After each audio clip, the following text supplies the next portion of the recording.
Hey guys, Eco here.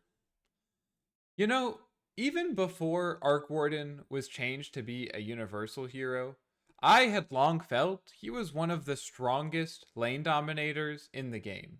But whenever you bring up Arc Warden, most people think about his oppressive late game presence that is balanced by his mid game greed, not his laning prowess. Maybe this is because, unlike more typical lane dominators like Huskar or Viper, winning the lane on Arc Warden is not as straightforward as spamming an attack modifier.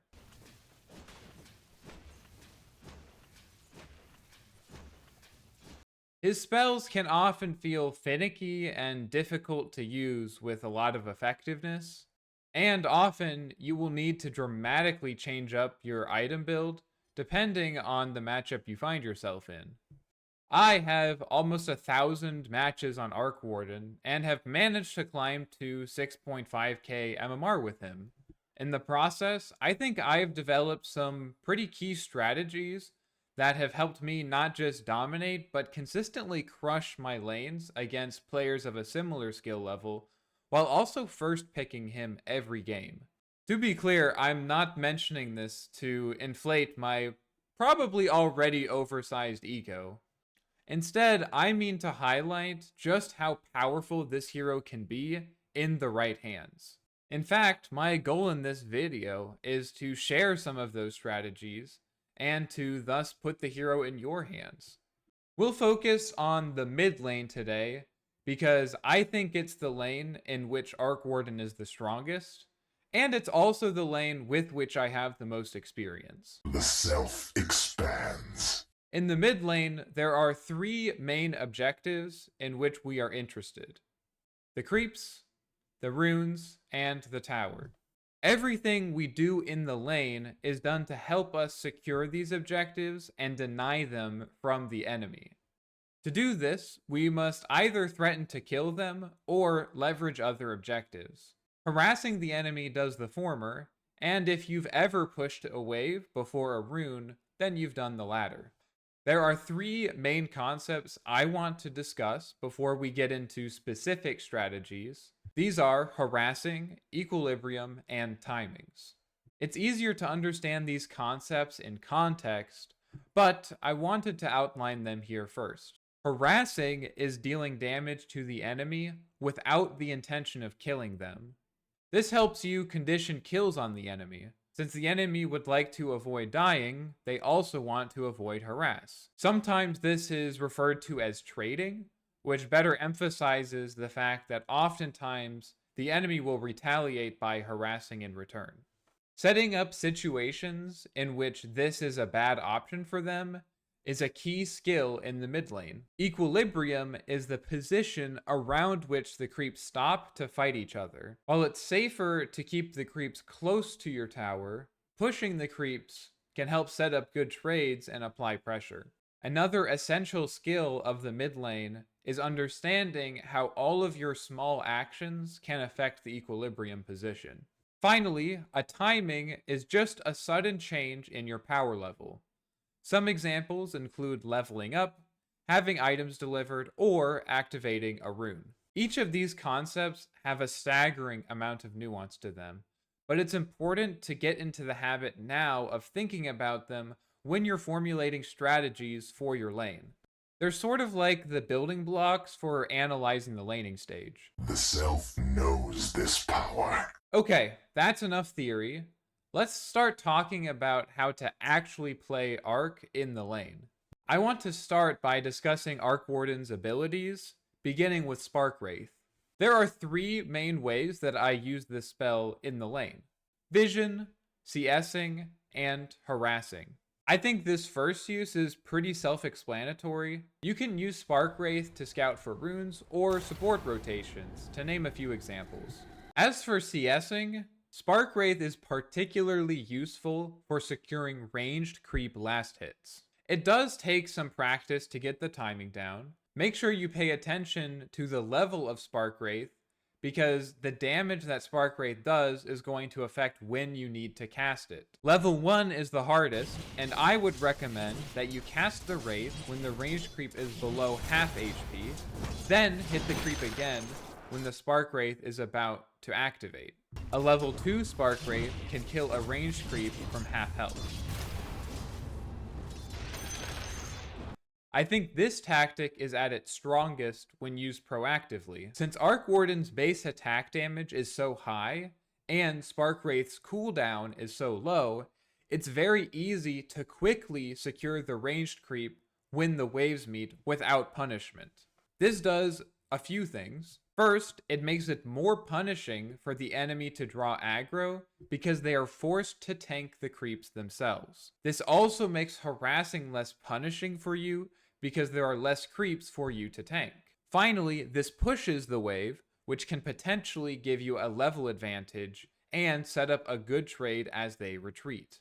I would strongly recommend getting into the habit of doing this on every first wave and whenever the ranged creep is not on the enemy high ground. Spark Wraith is also a great harassing tool, but it can be difficult to land without Flux. The Wraith takes a little over a second to form, and it will trigger on the closest unit that enters its AoE while it is activated. Often, if you cast the Wraith directly on the enemy, they will be able to escape it before it forms. The best way to consistently land Spark Wraith is to use it to force the enemy into a situation that is worse than just tanking the Spark Wraith.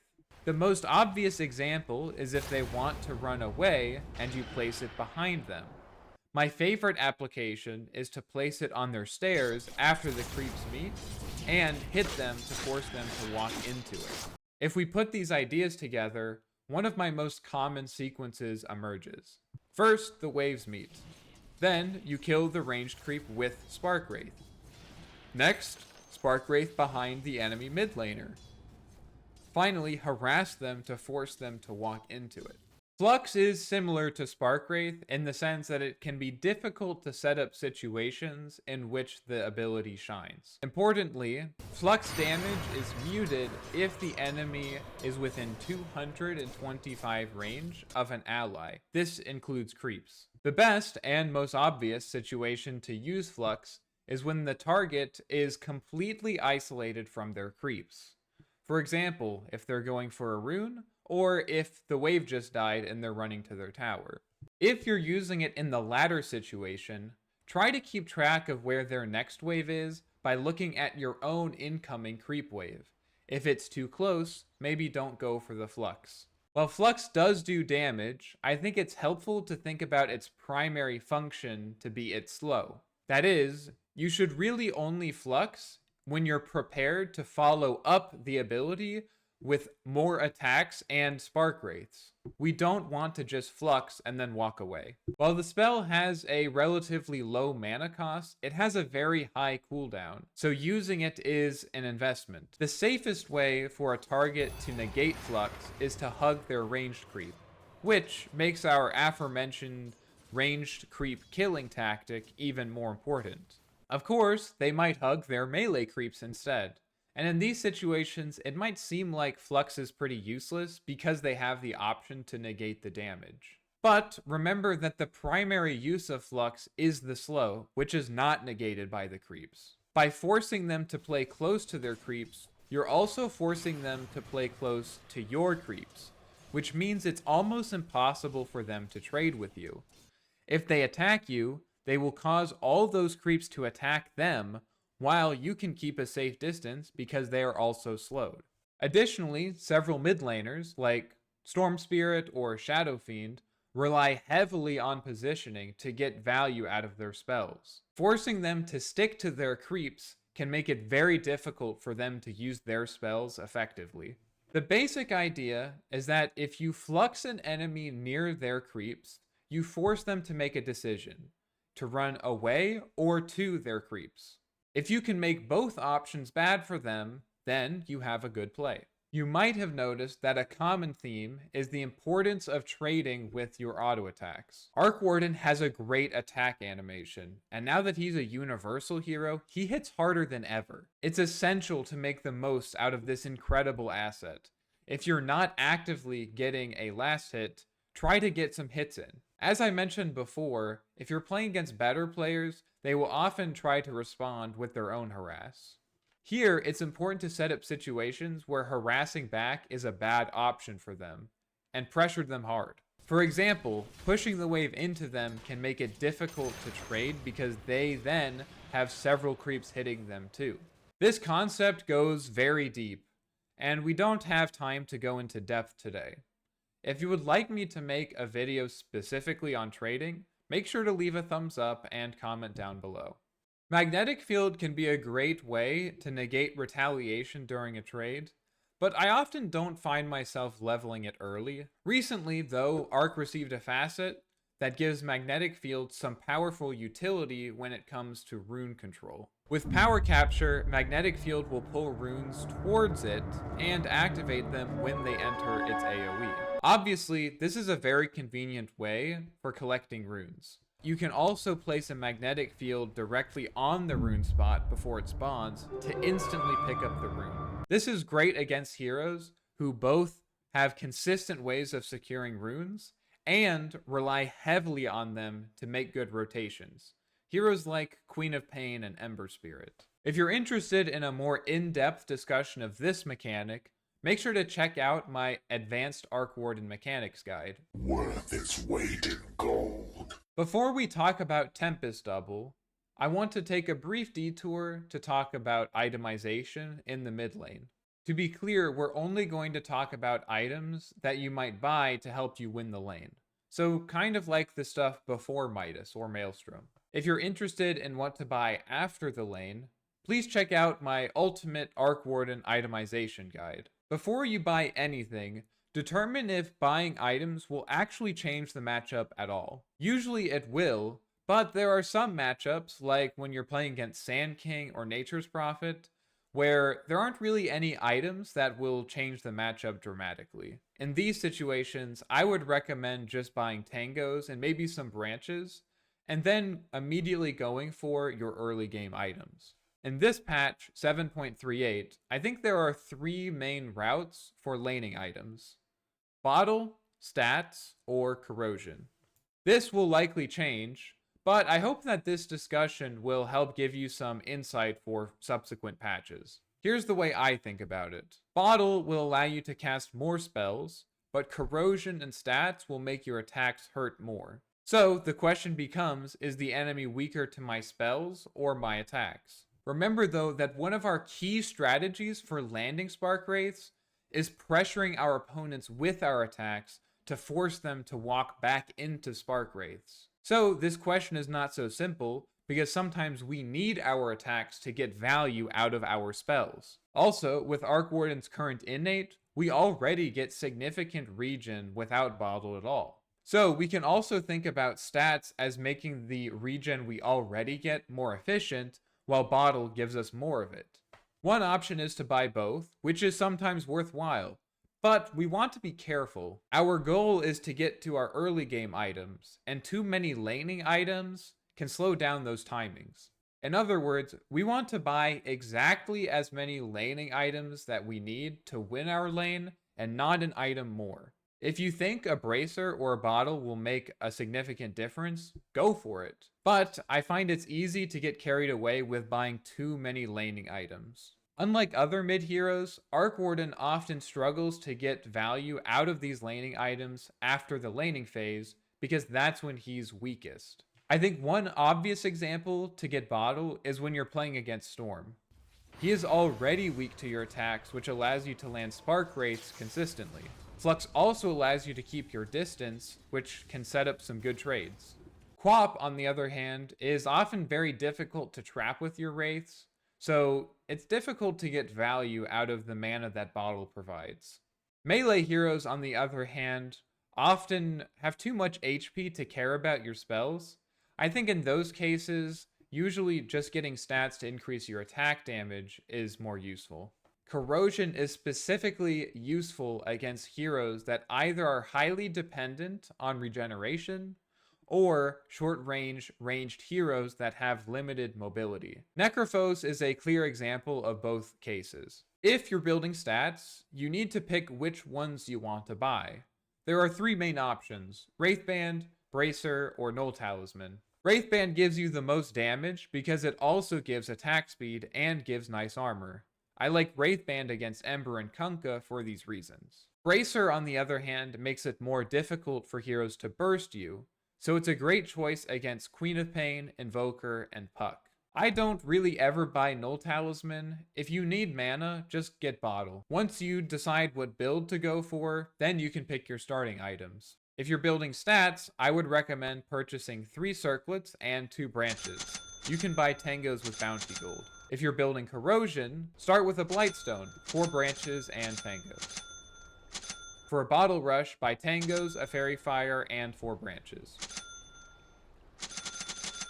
Sometimes wand can be useful too. I find it's particularly useful against heroes that use more than one spell per wave, and heroes that want to dive you on a specific timing. I think Void Spirit is a good example of both cases. Most of our starting item builds already include branches, so finishing the wand isn't a huge investment. Hopefully these guidelines are helpful, but remember that every matchup is different. These strategies won't work for all of them. If you're not sure what to do, just try something, and if it doesn't work, try to figure out why so that you can try something else next time. Just make sure that whatever you do it with a clear intention. Otherwise, it's very difficult to learn. That's how I came up with these builds. I tried a lot of different things, and I failed many times until I found some ideas that seemed to work. Tempest of Self. Okay, let's talk about Tempest Double. The most obvious use for this ability is to kill the enemy mid laner at level 6. If you can ensure flux damage and your wraiths landing, very few heroes can survive this timing. The normal combo is Flux, Ult, Flux, Wraith, Wraith. However, very often it can be difficult to ensure the optimal conditions. Good players will often play around creeps, buy raindrops, or try to TP out. Here are a few tips to help make getting these kills a little easier. 1. Make sure you're attacking with both heroes while you're chasing them with your spells. Try to get the equilibrium on your high ground to make their escape longer. Always kill the ranged creep first. This makes it more difficult for the enemy hero to negate flux damage safely. Use runes to bait them off the wave. Make sure you have a ward to see their high ground. This will make it easier to follow up on your combo as your enemy tries to escape. Try to harass them down a bit first to make them a bit easier to kill. Try to get your level 6 before them so they can't defend themselves with their own ultimate. If you do get Midas, save it to quickly kill creeps that they might use to negate the damage. Against tankier heroes, don't stack Flux. Stagger them to land more Wraiths. Don't ult, or save it for specific timings. I think sometimes it's easy to get too fixated on killing and forget about the true objectives of the lane: creeps, runes, and towers. If the enemy is playing too safe to kill, then get the equilibrium on your high ground and deny all of the creeps. If they don't want to come to their rune, then just take it and use it on the side lanes. If they're good at escaping, then force them to do so on the rune timing so that you can take it yourself. There's almost always a way to get great value out of your ultimate. Sometimes you just need to plan ahead. You can also use your ultimate to directly secure runes by placing your double on one rune and your main on the other. With Magnetic Field, this becomes even easier because you can just place one field on each rune before it spawns. This is a great strategy when the enemies rotate supports to secure runes for their mid laner. Additionally, Tempest Double can be a great way to siege a tower. Just make sure that you use Spark Wraiths in the trees to scout for teleports. Finally, you can TP your double to side lanes to help with early engagements without even risking your hero. Just make sure that you're carrying a TP scroll. Hopefully, you eventually win your lane. If you do, make sure to take full advantage of your victory by pushing the wave, securing runes, and taking the tower. Power emergent. Now that we've covered all of Warden's abilities, let's talk about some of our options for skill builds. Similar to items, I'm just going to focus on our skill build up until level 6, because these are the levels that are most relevant to the lane. First, I think you should always take Spark Wraith at level 1 for the reasons we've already mentioned. It helps you secure creeps, and it also helps you set up good trades with the enemy. At level 2, I almost always take Flux for the following reasons. It helps you land Spark Wraiths. Similar to Spark Wraith, you can use Flux to help set up good trades by forcing the enemy to either play on creeps or to run away from you.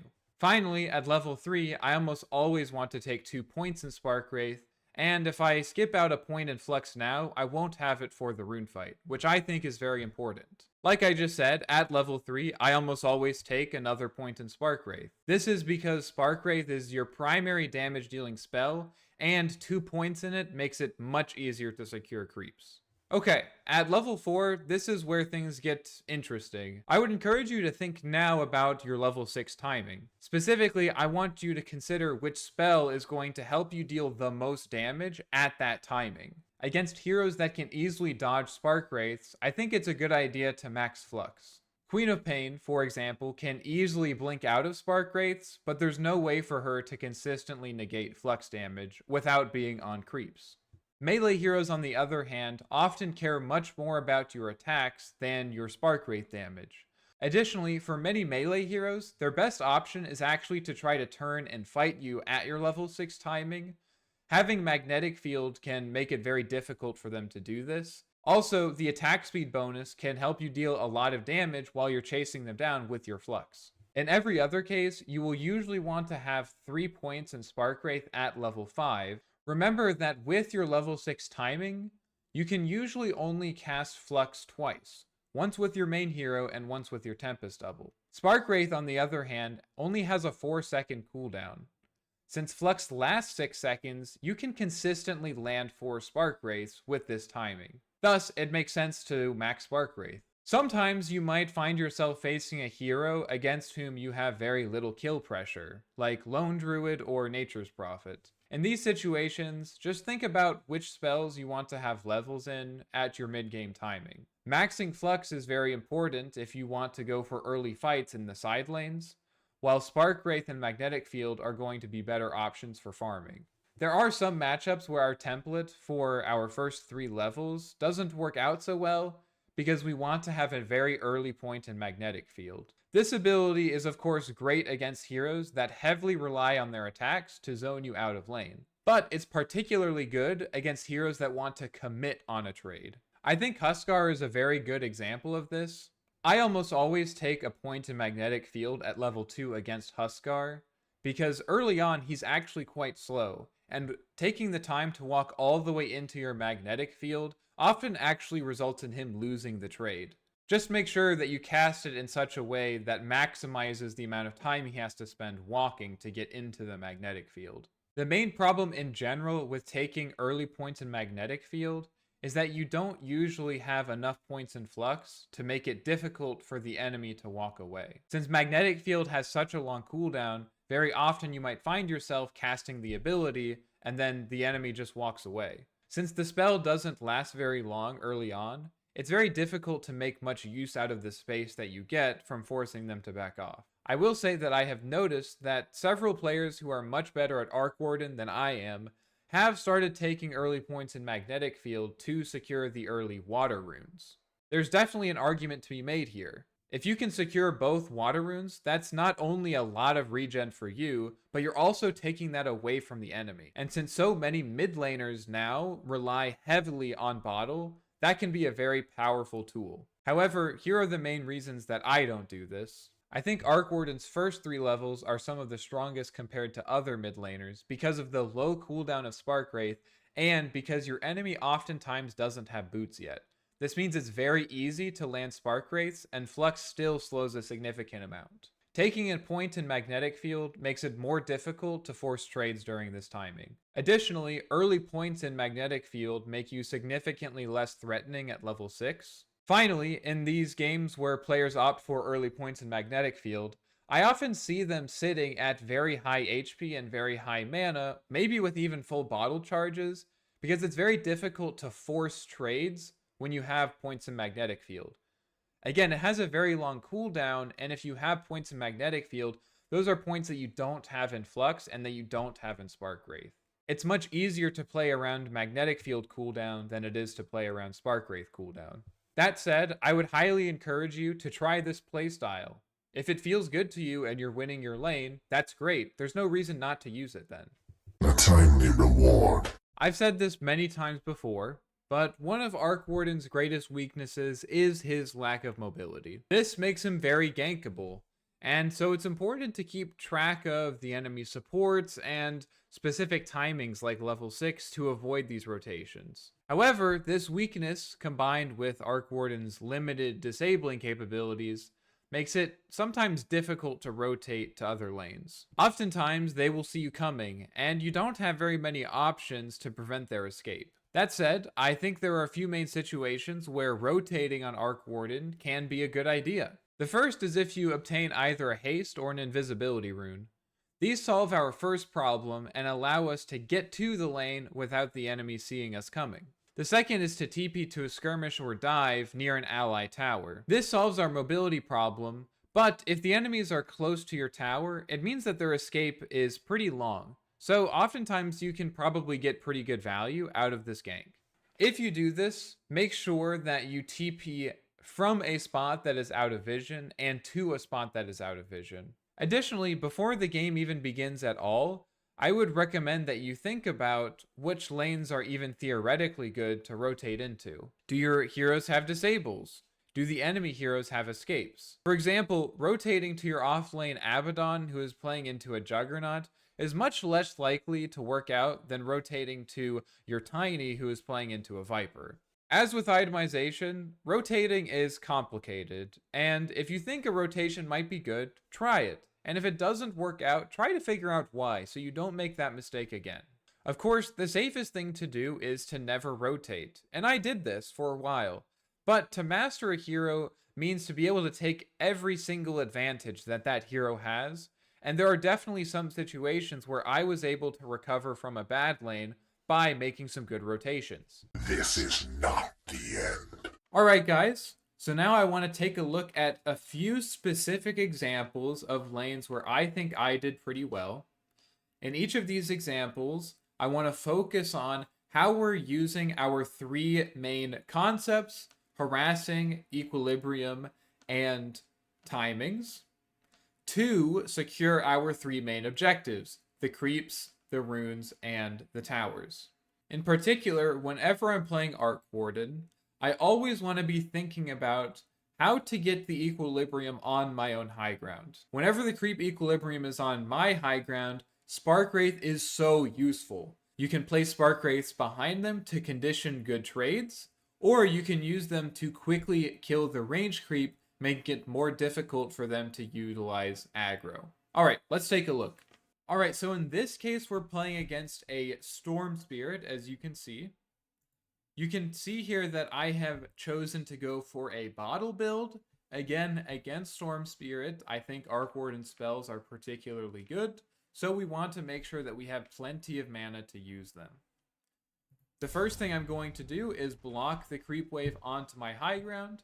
This is going to put his range creep on the low ground, making it easy for me to secure with Spark Wraith, and giving me the option to place a Spark Wraith behind him to force a good trade. So that's what we do. I immediately start hitting the range creep to kill it quickly. He ends up walking up here. Now at this point, this looks like a good trade for me, because now he is standing right next to all of my creeps, which means if he starts trading with me, they are all going to start hitting him and he will take a lot of damage. So I pivot to hitting him instead. So you can see that I do that. He backs off a bit, and so I focus on last hitting some more. But now he makes a play for my range creep. Again, I'm going to start hitting him. In particular, now he's going to use all of his attacks and spells to kill the range creep, which means he can't use them on me. This is going to give me plenty of free damage on him. And now I'm going to place a Spark Wraith behind him to punish him even further. Again, this wouldn't be possible if I hadn't blocked the creeps onto my high ground. That forced the range creep to not be able to tank Spark Wraiths from on his high ground, and it forced him to play very aggressively to secure his range creep. So I end up getting both of these last hits, getting a level 2, and the second wave is looking really nicely here. Now, here things get a little bit more difficult. So now I have more creeps on my wave, which means it will naturally push into him, which I don't really want. I want the creeps to be on my high ground. So I'm going to first aggro his creeps back to my range creep. Hopefully that will cause my range creep to die quickly. That will help slow down this push. He aggroes some creeps back, so I go for the range creep. And now he's backed off, which makes this a really easy deny. And now we have 3 creeps here because these 2 are going under his tower. This will allow me to get control of the lane again. You can see me here auto attack denying these creeps to push them into me. And then I'll even use a little trick here.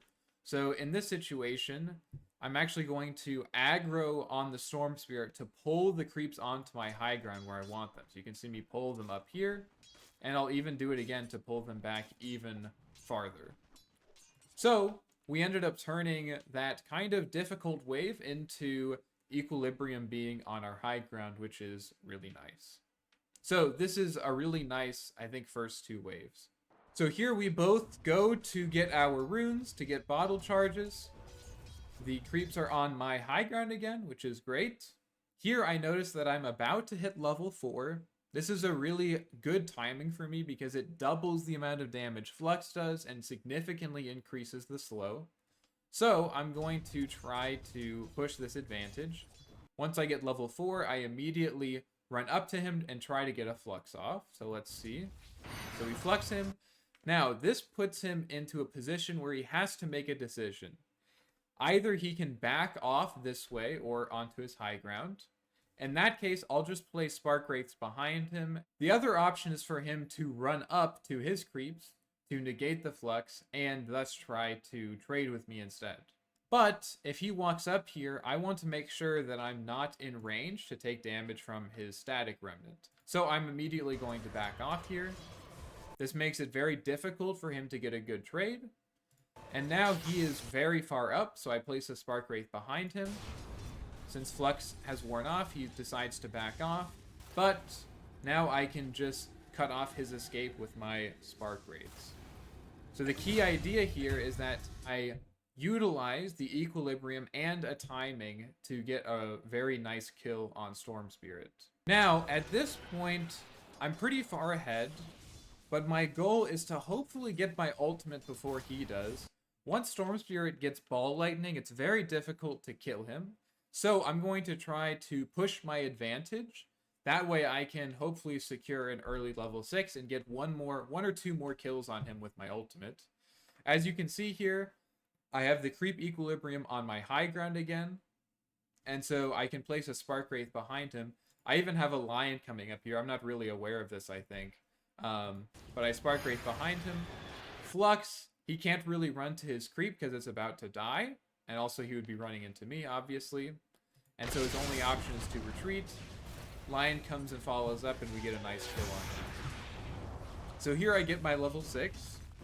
And I'm kind of thinking that maybe I can kill him directly after he respawns. That is very difficult for heroes to deal with, because if you kill them right after they TP, then they have to walk all the way back. So here he TPs in, maybe he's upset or something, but I immediately just go for a kill here. I end up fluxing the creep, but it's okay because he's only level 4. I actually have a shaman coming in here to help me out here, and he ends up dying. Probably if I hadn't fluxed that creep, he would die anyways, but it's good to have teammates that can help you as well. So this lane is going really well. I think when he respawns, he ends up just going to the jungle. Let's see. Yeah, so he's just jungling here. So his early game is almost completely ruined at this point. He's level 4. I am almost level 7. So I'm feeling really good. Alright, let's take a look at another example. Alright, so in this lane, we will be playing against a Queen of Pain. Now, the tricky thing about Queen of Pain is that her blink can make it pretty difficult to trap her with Spark Wraiths. So as you can see, I'm not really going for a bottle build. I don't anticipate being able to get much value out of my spells. So I'm just going to itemize to trade mostly with auto attacks. As you can see here, I'm going for Double Bracer. This is particularly useful against Queen of Pain because usually the only way that she can make a play on you is if she bursts you at level 6 with her ultimate, and Double Bracers are going to make that pretty challenging for her. So here you can see, of course, I'm prioritizing getting a nice block off here. She immediately aggroes the creeps to her ranged creep, and I'm going to try to quickly kill this ranged creep with a Spark Wraith. The idea here is that if we do this, then she's going to have to tank these 3 creeps if she wants to go for my ranged creep. So we get the ranged creep last hit, and now she's in a very awkward position. She wants to get this ranged creep, but she has 3 melee creeps hitting her and a ranged creep. So she's going to take a lot of damage if she goes for this, which she does. At this point, she's low enough that I can just force a trade. And so I'm going to Spark Wraith this escape and keep chasing her. Spark Wraith this high ground. And then I think I'm going to just need one more Spark Wraith here to force her back into me, and so we get a nice early kill on her. So actually with that kill on her, that secures for us our 2 bracers and a magic stick, which means we are much better at trading than her right now. Right now, she just has an Iron Branch and a Tango because she's going for bottle. So I'm going to try to just get hits off on her whenever I can, because it's really not going to work out well for her. Her trading is much less efficient than mine right now. So here you can see me really just hitting her whenever I can. I'm even fine to go pretty close range with her. Even if she uses a spell, it's not going to be as efficient. So she takes a lot of damage here. I even end up forcing out a blink. And so the whole idea here is that I'm doing this because I invested early in these nice trading items, whereas she only has a bottle. So really pushing my advantage with this investment in these early game items. So here we make a nice little play. So we get a cheeky Spark Wraith here. So this Spark Wraith works because she really wants to come in and get this last hit here. This Spark Wraith is pushing her away from that, and this tower is also preventing this escape route. So she has to actually tank this Spark Wraith, and also, of course, it's outside of the ranged creep. And then I Flux her. This forces her to either man up and stay next to this ranged creep, or run away. We can see that she chooses to run away.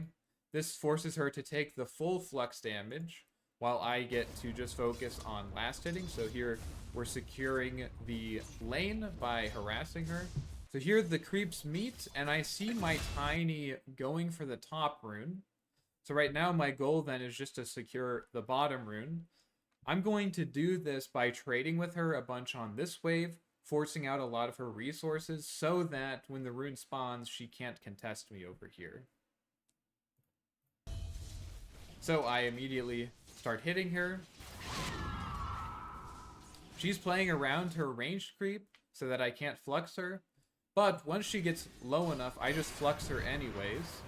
This will actually slow her enough that she can't really get to this rune. And she's too low to contest it, so I just get the rune anyways. And now she is completely, well, almost completely out of bottle charges for the next 2 minutes. So when I get level 6, killing her is not super straightforward because her blink can make it pretty difficult to land wraiths on her. My goal is to harass her down to the point that my spells will be enough on their own to kill her. It's going to be very important to hold our Spark Wraith until after she blinks. And we need to make sure that there is not an incoming creep wave for her to use to negate our Flux damage.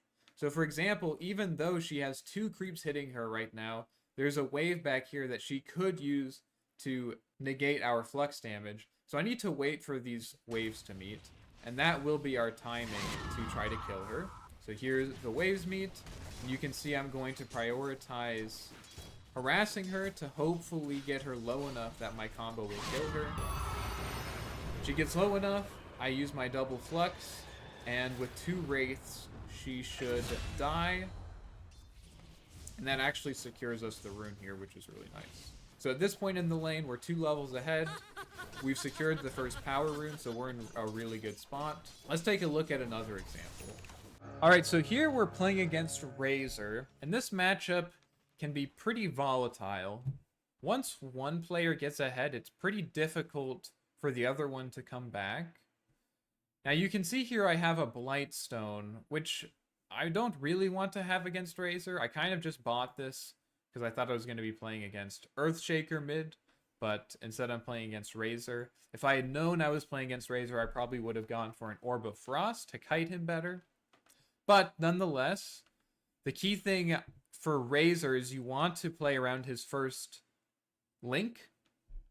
That first link is going to be how he snowballs to win the lane.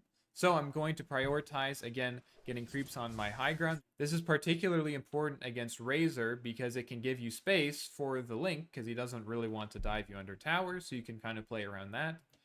And as you can see, I'm going to play pretty defensively until he links me, because I really don't want to get linked for a long period of time. He ends up pulling the creeps down here to his range creep, so I secure it with my Spark Wraith. And this puts him in a kind of a difficult position, because now he wants to go for this ranged creep, but similar to the Quap matchup, now these creeps are going to quickly be coming to attack him instead. So he makes a mistake here, and he uses Plasma Field, which means obviously he doesn't have Static Link. I immediately realize that this means he's in a pretty bad situation, because he's pushed pretty far up, he doesn't have Static Link, and he's far away from his tower. So I'm going to immediately try to force a trade, placing a Spark Wraith behind him while he goes for that range creep. I actually get my level 2 off of that last creep that dies, which is a perfect timing for this kill. Place another Spark Wraith behind him, and he ends up going down. So this is a really nice start to our Razor lane. So here's something interesting happens. So I go for the rune. He has a wave pushing into him, but instead of killing it, he decides to go for the other rune instead. So I realize that this is an opportunity to potentially get a nice trade. So I immediately start trying to push these creeps into him, because as long as I have all of these creeps out here, he really can't trade with me even with Link. He can't tank all of these creeps while he's trying to hit me. So I'm trying to push this wave into him. And once that creep dies, I walk into position to make this link look really juicy, because I know that if he links me, he's going to be in a pretty bad position. So let's see what happens next. So he goes for the link off on me. I immediately run under tower. And this is for 2 things. So obviously he doesn't want to dive my tower, but I also want to quickly kill these creeps because they're the only thing that could possibly tank my creeps. But as you can see, now that I've aggroed these creeps away from him, we have all of these creeps. I think it's like 7 creeps here that are hitting him. So, you know, I'm not dealing that much damage to him, but he has almost, I mean, each of these deal 21 damage. This is more than enough damage to make this trade worth it for me. So I just keep hitting him while all of these creeps are hitting him. I cut off this escape route, and so now he can really only go 2 ways. He can either go down this way, but then he has to walk through these creeps, or he can run up here, and he does the latter option. Now he's in a very bizarre position. So he has this whole wave coming to him, and there's another wave up here. So he doesn't really have any good options. I just bottle up, place 1 more Spark Wraith, and he ends up dying.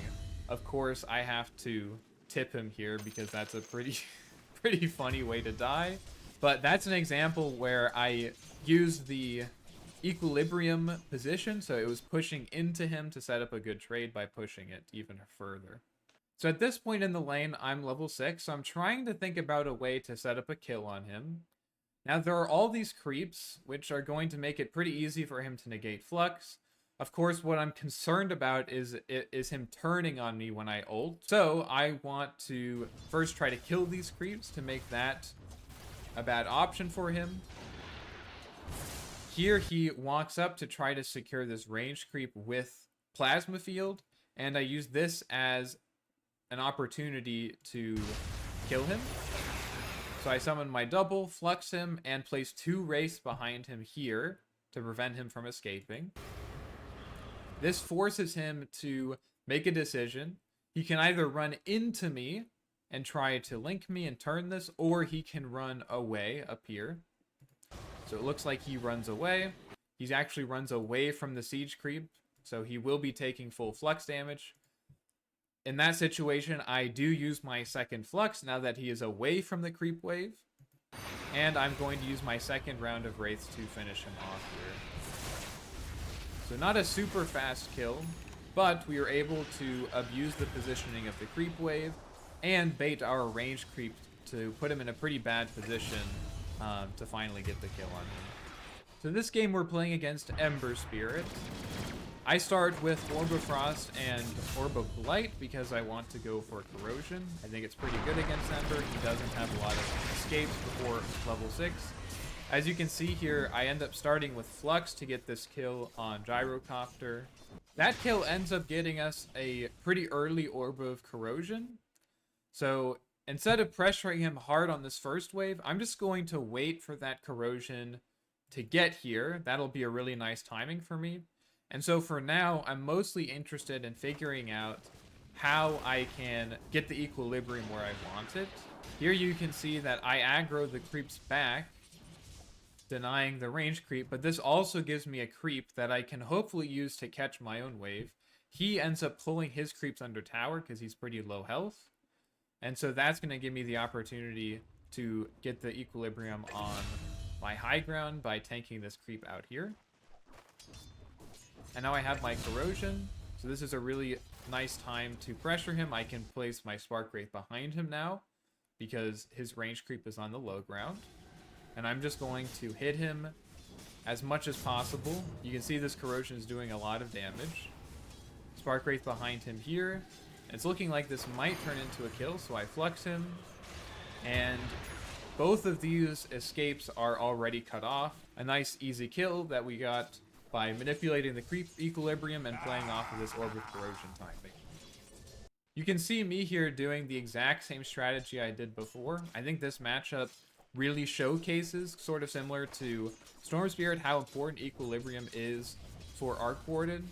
If the equilibrium is on your high ground, it's very hard for them to contest you because you have your tower. And you can, of course, always Spark Wraith behind them. He pulls the creeps to his range creep, giving me an opportunity to flux him and get a lot of damage in.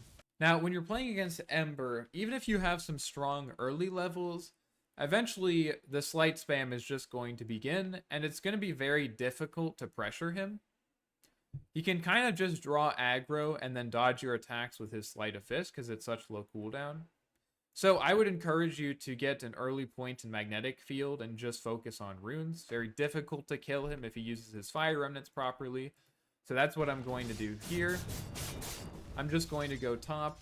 Since my Disruptor is bottom, I'm just going to secure this rune with Magnetic Field, which I wouldn't be able to do otherwise. Hopefully these examples were useful. Of course, laning is very complex, and if anything, I hope these examples get you excited about thinking about how many different ways there are to outplay your opponent in lane. I think across all of these situations, we can see that Arc tends to be strongest when the lane is on his high ground and the enemy ranged creep is dead. I would encourage you to think about the various ways that you can manipulate the lane to bring about that situation. As always, I hope you enjoyed the video, and that maybe you learned something. If you did, I would really appreciate a thumbs up. It kind of helps me know that I should keep making content like this. Also, if you have any questions, or if there's anything I missed, please let me know in the comments down below. If you want to see more content like this, make sure you subscribe. That will let you know whenever I go live or post something new.